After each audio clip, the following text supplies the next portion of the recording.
sumbangan dari sana sini. Ingat, seberapapun yang kita keluarkan di dalam perjuangan agama Rasulullah SAW, syiar di dalam agama Islam sama sekali tidak akan pernah sia-sia apapun yang terjadi. Habib, saya belum pernah nyumbang semen. Habib, saya belum pernah nyumbang karena kondisi ekonomi saya susah. Tapi saya membantu. Ingat, keringat Anda yang keluar untuk agama Rasulullah, syiar agama Islam, tidak akan pernah sia-sia. Sampai mati pun Anda akan tuai hasilnya, manfaatnya. Kelak ketika kita ada di alam barzakh, orang-orang yang gemar menyumbang, berapapun itu nilainya, apalagi banyak, dialah orang-orang yang sugih kelak di alam barzakh. Orang itu Pak, kalau orang Banjar bilang pelit itu ingin lah, pemalas. Orang pemalas itu adalah ciri, salah satu ciri kata para ulama, orang yang tidak mengimani hari akhir. Kenapa begitu? Karena dianggapnya ketika dia keluarkan uang itu, kemudian hilang, dia tidak mempercayai hari pembalasan nanti. Dia tidak percaya bahwa nanti manusia akan dibangkitkan, dimintai pertanggungjawaban. Dia yang berperilaku baik, dia akan dibalas dengan kebaikan. Dia yang berperilaku buruk, dia dibalas dengan keburukan. Orang kalau percaya ini, mustahil pameran itu mustahil. Dia percaya uang pian itu, harta pian itu yang hakikatnya adalah yang dikeluarkan di jalan Allah SWT. Maka beruntunglah, saya ucapkan sekali lagi, selamat, mabrur, mudah-mudahan Allah berkahi dia. Beruntunglah di satu daerah di mana di daerah tersebut ada seseorang yang mau meluangkan, mencurahkan pikirannya, tenaganya, dan segalanya untuk membimbing umat, untuk mendirikan majelis taklim. Dukung Bapak-bapak, jangan disia-siakan. Ini adalah tabungan akhirat kita. Ini bukan hanya sekedar, saya kasih tahu, saya kasih gambaran. Umpama di Baru itu ditemukan tambang emas, hanya berapa meter ditemukan tambang emas. Kemudian pemerintah menyerahkan tambang ini untuk manfaat penduduk Baru Bahin. Kira-kira senang tidak kita sebagai penduduk Baru Bahin? Adakah yang tidak senang dengan duit? Adakah yang tidak senang dengan emas? Perlu diperiksakan ke rumah sakit jiwa ya? Senang, karena kita dapat memasukkan daerah kita jenang. Tapi Pak perlu diingat, tambang emas itu boleh jadi digali, dia akan habis. Ada saatnya habis. Kalau saya dulu pernah tugas di Timika di Papua, saya pernah naik di daerah Freeport paling ujung. Itu tanah kita Pak, Indonesia nya Pak, digalinya habis-habisan. Dalam itu mobil yang kalau kita lihat secara dekat, mobil-mobil beratnya itu bannya aja kita lihatnya begini. Ban mobilnya aja bisa dibayangkan besarnya mobil-mobil itu. Kalau sudah masuk ke dalam kita lihat seperti segini-segini. Yang sakit dalamnya digali. Tapi ada saatnya rumah yang beredar, ada saatnya dia akan habis. Tapi ingat, ada sebuah tambang yang tidak akan pernah habis. Tidak akan pernah habis, sekalipun Anda mati di alam kubur, Anda akan menuai hasil tambang itu. Apakah itu? Majelis ilmu, madrasah, pondok pesantren, itu adalah tambang yang lebih berharga daripada tambang emas. Beruntung ya. Biarlah penduduk Baru Bahin itu anggaplah umpama strata ekonominya rendah umpama, tapi saya yakin ini yang hadir semua calon jamaah haji semua. Biasa banyak-banyak nggak punya hutang nih kelihatan. orang banyak undang datang ke sini. Coba dulu. Itu kelihatan banyak orang. Kalau orang sini masuk sumringah, senyum, bahagia, hadir, apapun masalah di rumah, masya Allah hilang. Cekcok sama istri, datang ke sini lupa itu. Masya Allah. Masalah apapun yang hadir di sini lupa. Tapi kalau di rumah ada hutang, datang ke sini jangan lupa hutang ya. Jangan bayar, begawi bayar. Baik. Ini adalah investasi kita. Jangan ragu. Gak ada yang sia-sia. Ketika kita apalagi kemudian, ayo, jangan hanya semangat kita pokok syukur majelis berdiri tegak mewah. Setelah itu yang kadang-kadang yang saya kadang-kadang di masjid-masjid saya nggak bisa pikir. Minta-minta di jalan untuk dasar pondok, dasar masjid bertahun-tahun. Giliran masjid mewah, yang minta-minta itu nggak ada sholat jamaah di masjid. Ini kan. Jadi makanya kemudian saya membaca dalam sebuah kitab berjudul Aswatus Sa'ah, bisa di situ dijelaskan di akhir zaman nanti banyak masjid-masjid mewah-mewah, gedungnya indah-indah, menaranya tinggi-tinggi, tapi jamaahnya kosong. Di akhir zaman ini Rasulullah, kalau prediksi kita mungkin banyak salahnya, tapi kalau Rasulullah yang memprediksi itu 1000% benar. Dan mulai yang sekarang masjid mewah-mewah luar biasa, tapi jamaah jamaah subuh 2 orang, itu 1 orang yang pegang kunci masjid, satunya imam. Terkadang 1 yang pegang kunci masjid, dia juga imam, dia adzan, dia qomat. Sekali waktu saya pernah sholat jamaah di daerah Pulau Madura. Saat itu sholat asar. Saat asar adzan, saya disuruh buru-buru. Khawatir ketinggalan, ambil wudhu, masuk masjid nggak ada orang. Saya lihat cuma ada 1 orang, dia yang adzan, kemudian dia qomat, mempersilahkan saya menjadi imam. Saya bilang biar aja lah orangnya, imam ratib di situ. Biasa menjadi imam sendiri di awal. Dan kemudian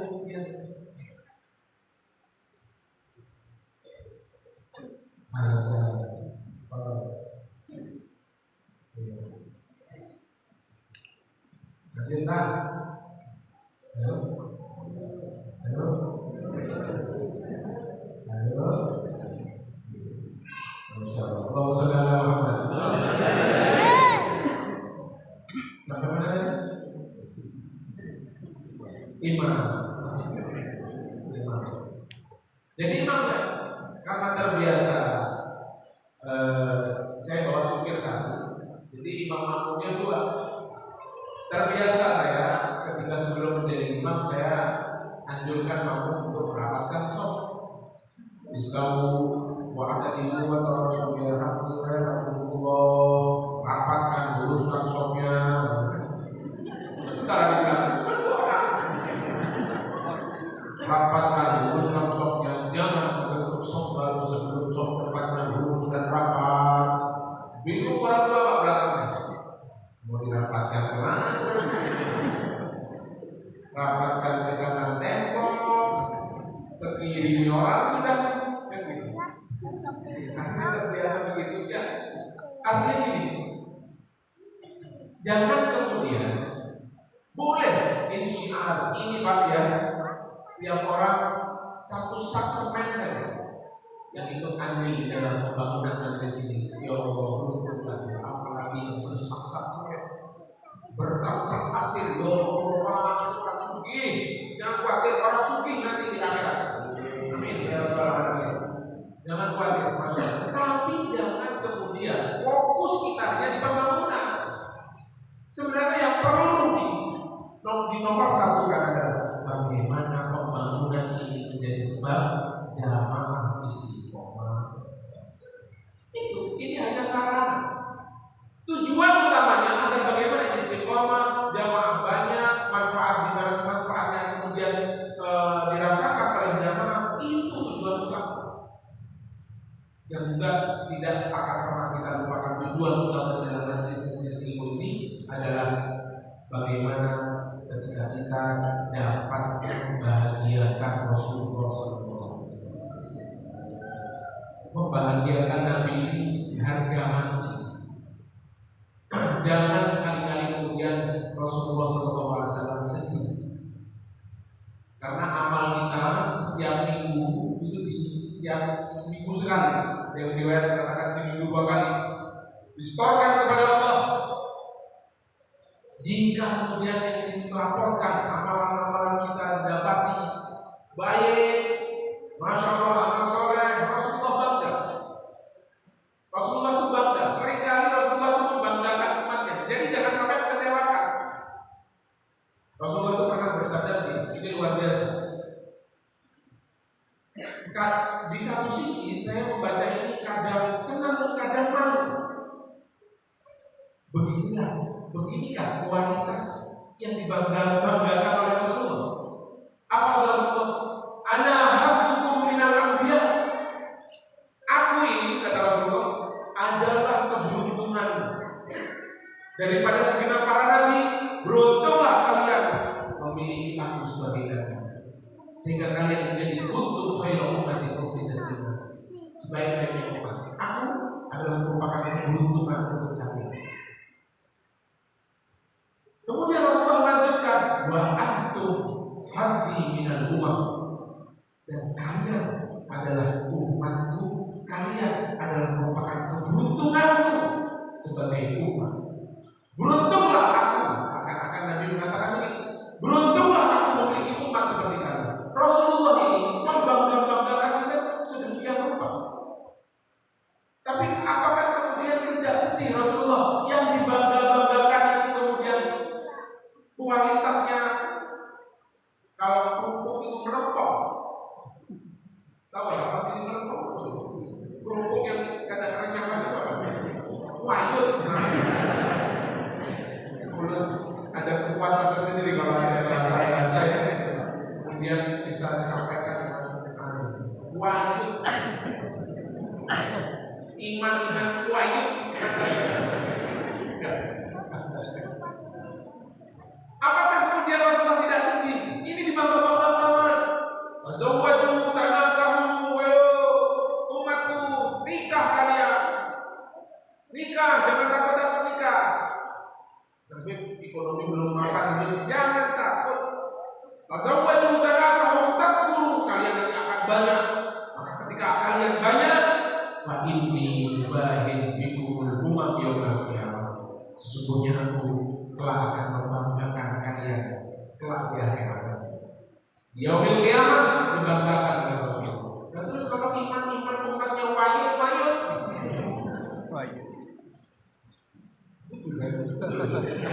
Orang-orang ketawa ya. Apa logatnya aja ya?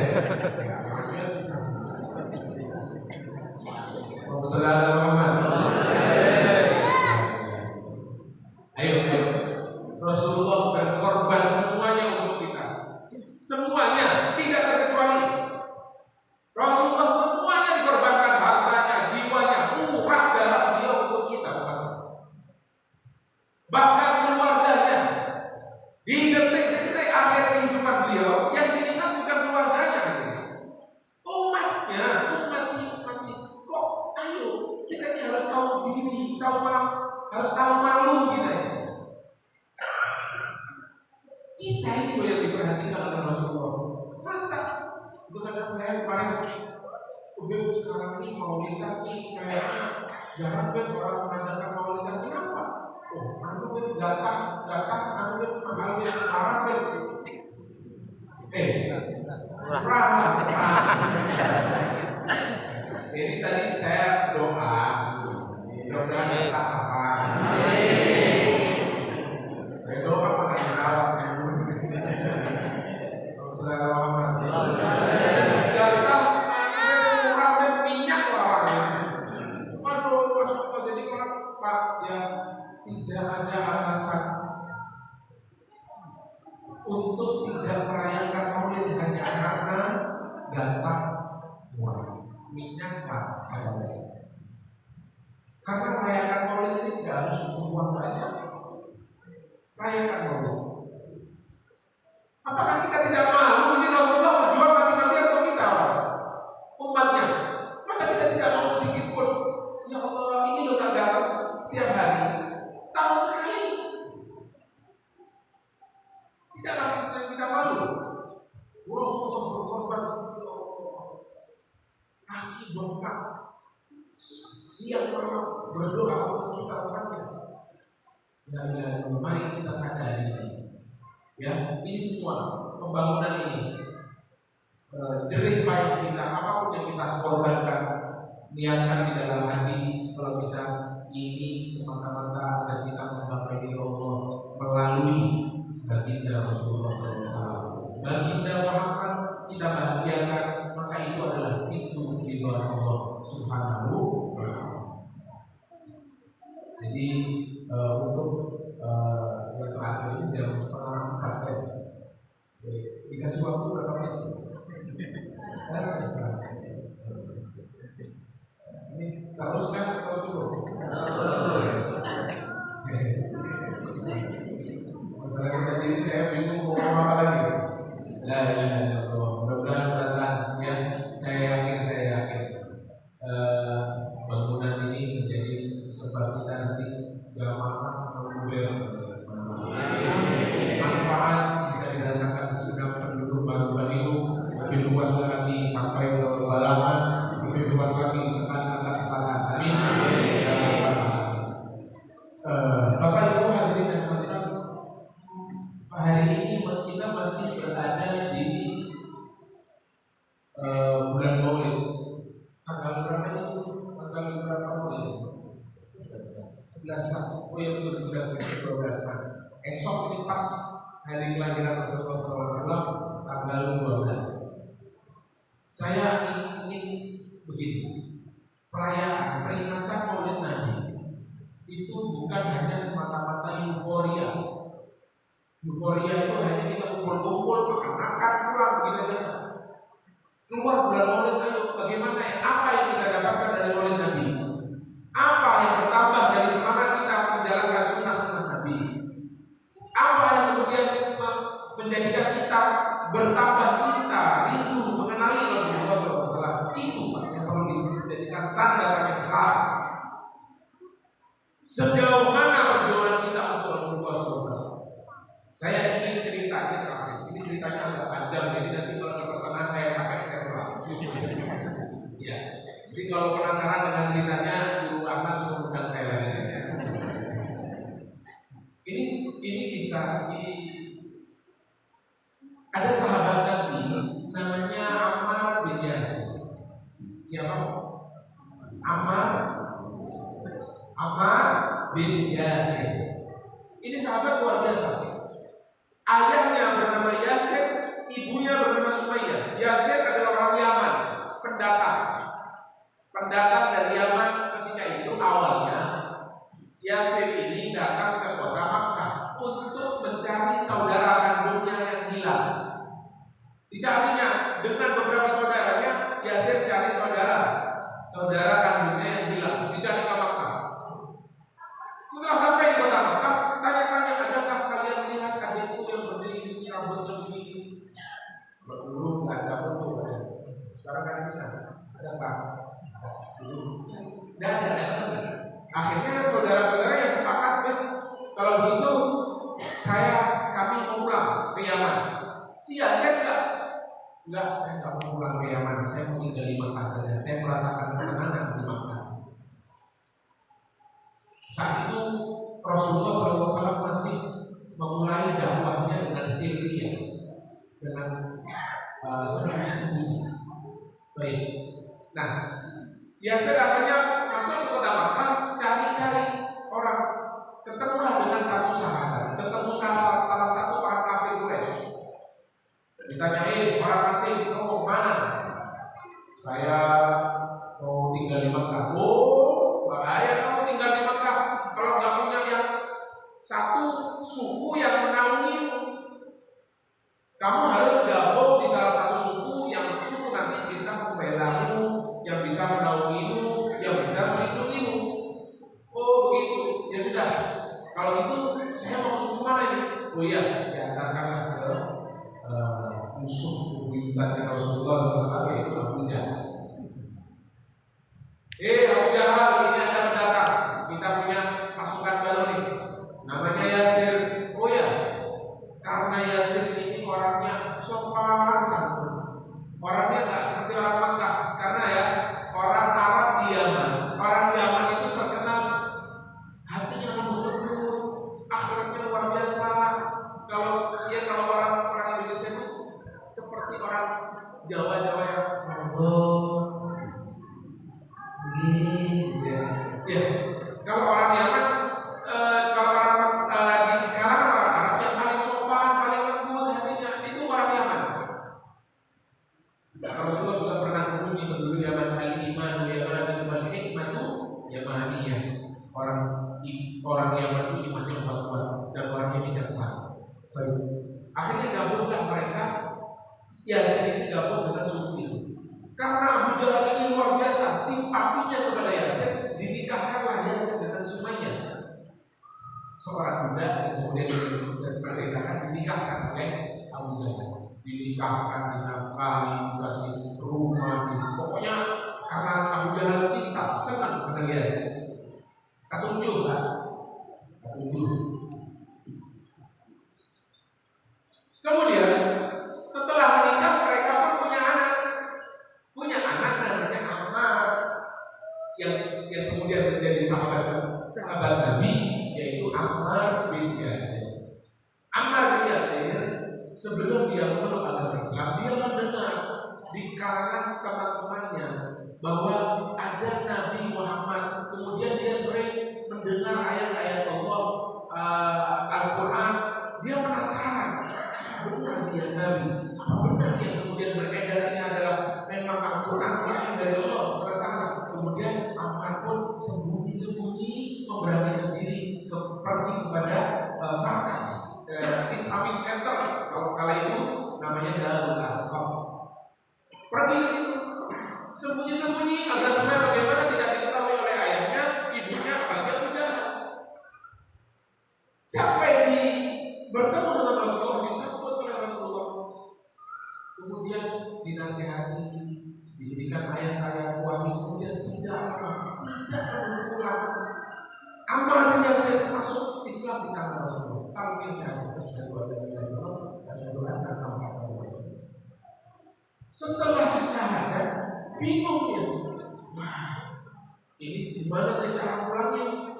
Kalau kemudian saya pulang ketahuan, bakal habis saya, bakal dibunuh saya. Akhirnya dia pergi ke ibunya, mengadu ke ibunya, ibu, saya jujur, saat ini saya sudah memeluk agama Muhammad. Tidakkah kau ingin ikut dengan? Coba lihat apa kata ibunya. Ibunya tidak lama kemudian, apa yang kau dapati wahai anakku dari Muhammad? Aku mendapati ini dan ini. Ayo giring aku sekarang, tuntut aku sekarang untuk masuk ke agama Muhammad. Langsung Sumayyah masuk ke agama Muhammad. Tidak lama kemudian Ammar pergi ke Yasir, ayahnya. Wahai ayahku, aku dan ibu sudah masuk ke dalam agama Muhammad.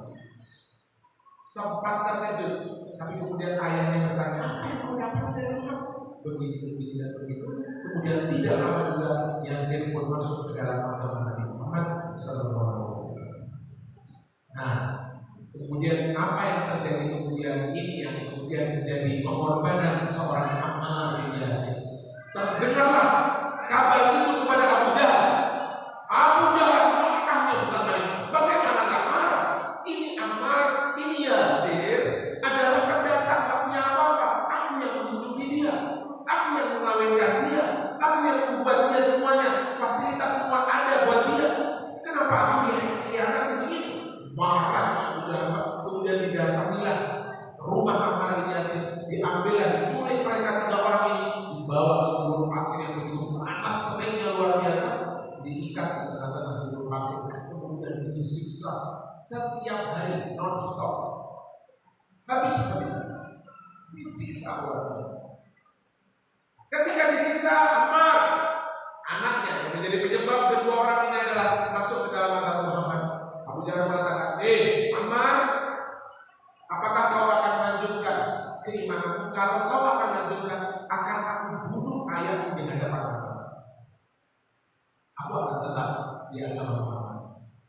dibunuhlah ayahnya di depan matanya.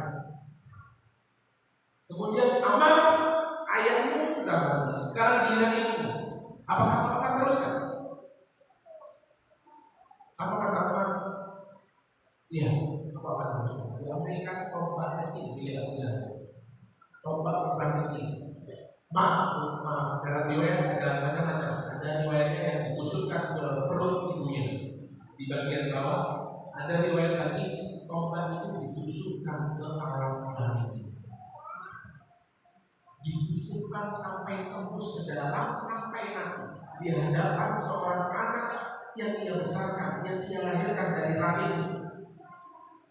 Anak itu melihat seorang ibu disiksa begitu.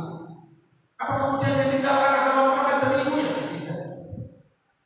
Dia tinggalkan ayahnya, dia tinggalkan ibunya demi Rasulullah. Ya Allah. Makanya kalau dia keadaan hidup sekarang untung kita lah hidup di zaman Rasulullah. Sebab ada yang bertanya, pakai enak hidup di zaman Rasulullah. Kita bisa berjabat tangan, kita bisa cium Rasulullah, kita bisa hadir di majelis Rasulullah. Ya kamu hadir. Kalau dia nanti justru ikut bukuannya Abu Jahal, diancamnya, orang tua diikat, kemudian dibunuh di depan matanya. Wajahnya belum tentu iman-iman kelompok iman payung ya, iman-iman payung seperti kita ini belum tentu. Akhirnya ayah ibunya mati syahid di hadapan mata seorang anak. Giliran kemudian Ammar, sekarang giliran. Jika kau teruskan iman kepada Muhammad, aku akan bunuh kau. Ayah ibu sudah mati, tidak susah untuk mengungkap. Kau sudah nikah. Nah, lalu kemudian Ammar bin Yasir berubah pikiran. Dia berpikir, jika ayah ibuku yang meninggal, yang mati, yang syahid, itu bukan masalah.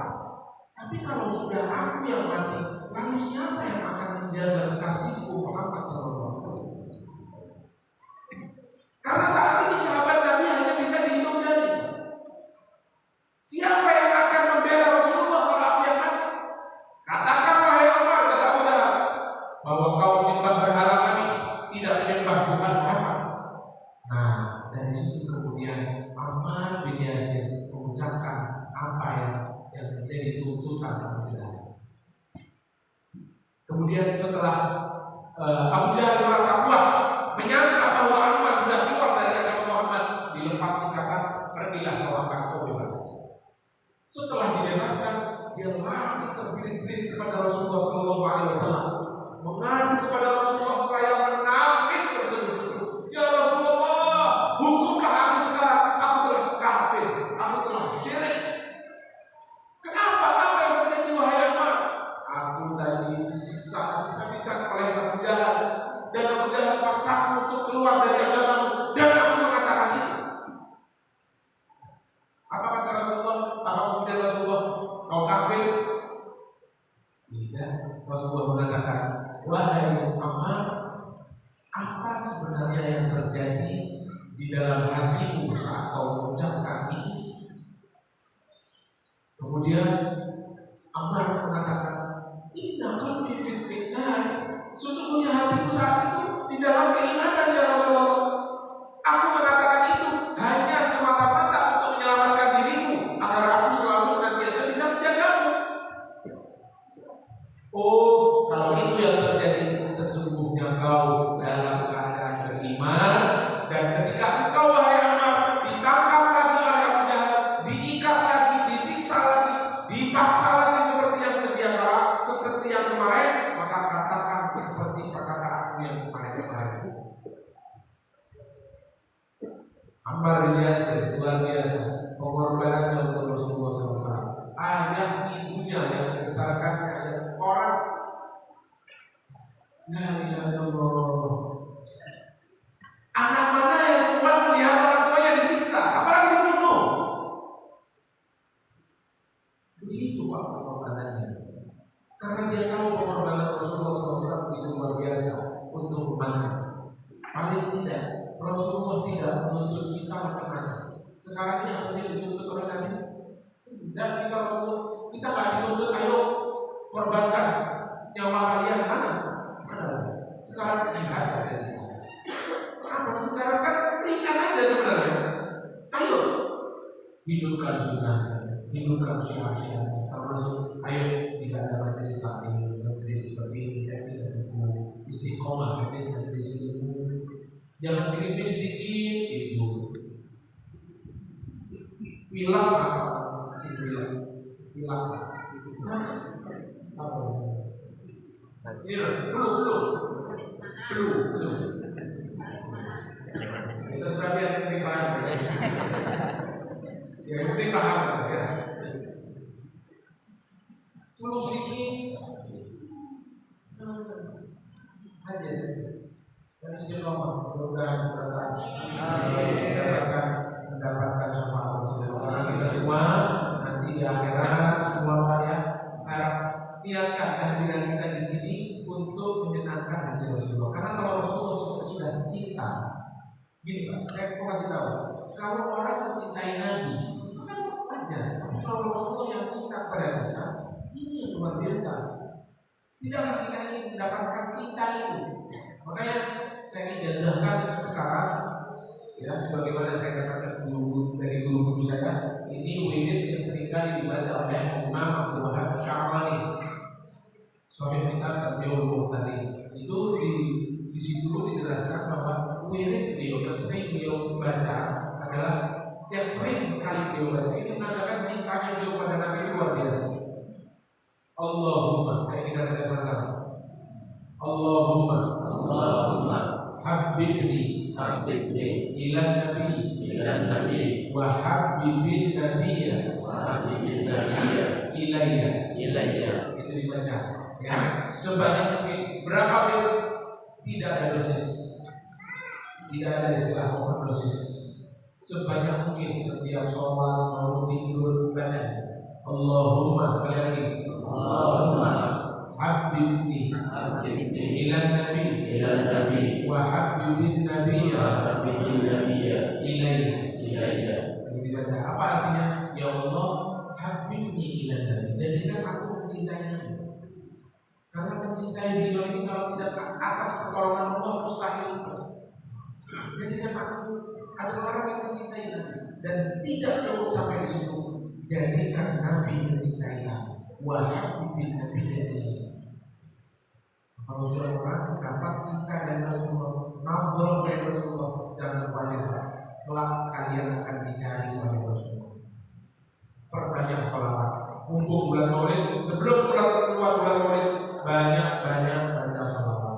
Sholawat kita disampaikan kepada Rasulullah. Dalam sebuah riwayat, Rasulullah ketika ada satu umat yang mengucapkan sholawat, apa kata Rasulullah?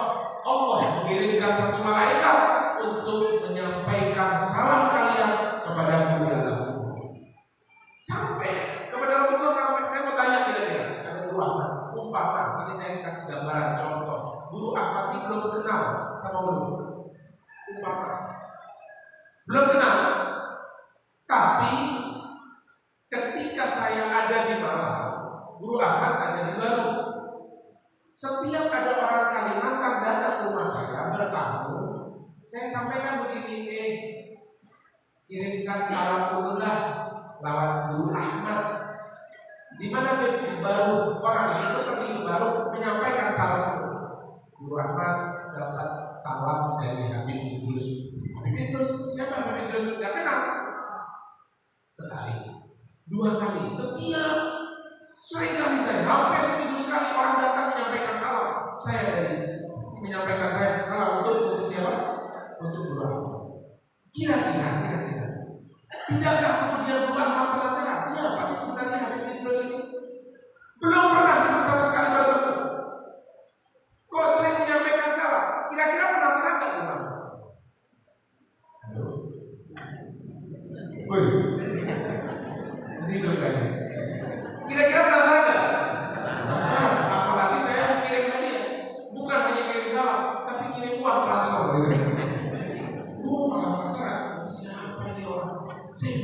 bertemu. Jadi dia seringkali sholawat, seringkali kemudian kirim salam. Boleh jadi kemudian Guru Ahmad memberanikan berangkat ke Malang hanya ingin bertemu dengan saya, karena bertahun-tahun setiap hari saya kirim salam. Dan ini juga yang terjadi kepada Rasulullah. Ketika kita kirim salam, sholawat salam kita disampaikan. Tidak sia-sia Pak, sholawat kita ini tidak pernah sia-sia, disampaikan Rasulullah dengar. Makanya kemudian apa kata Rasulullah? Rabbukum minni manzilatan yaumal qiyamah, akbarukum alayya sholatan. Nanti kalian paling dekat posisi denganku di hari kiamat adalah mereka yang paling banyak sholawat. Memang begitu adanya. Orang yang paling dekat nanti. Jadi jangan remehkan sholawat. Ya, Rasulullah membalas sholawat salam. Mudah-mudahan kita kelak di akhirat yaumil qiyamah khususnya dapat berjumpa dengan Rasulullah dan mendapatkan syafaat beliau sallallahu alaihi wasallam. Mudah-mudahan sedikit ini bermanfaat. Ada kurang lebihnya saya mohon maaf. Mudah-mudahan kita doakan juga berusaha nih. Saya suka kalau namanya orang belajar kan ini Syahrani, apa? Iya. Syahrini nanti. Jangan-jangan orang belajar itu Syahrini itu. Masuk mundur cantik gitu. Ya, ayo semangat ya, kita doakan guru-guru kita. Ayo mudah-mudahan kita semua datang semangat terus, jangan kendor, jangan cuma kalau main TikTok aja semangat ya. Dengerin TikTok terus YouTube, waduh masuk dulu lihat YouTube berjam-jam buat scroll TikTok. Tapi di sini kayaknya orang kan nggak suka TikTok. Sukanya botok. Ayo semangat, kita doakan guru-guru kita, guru Syahrani, guru Mulyadi,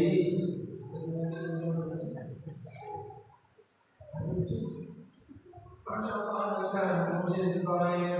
Ayo, kok anak saya baru tahu kalau ketemu ini sekarang. Karena beliau banyak berkah selalu hidupnya. Allahumma hamdan ala hadza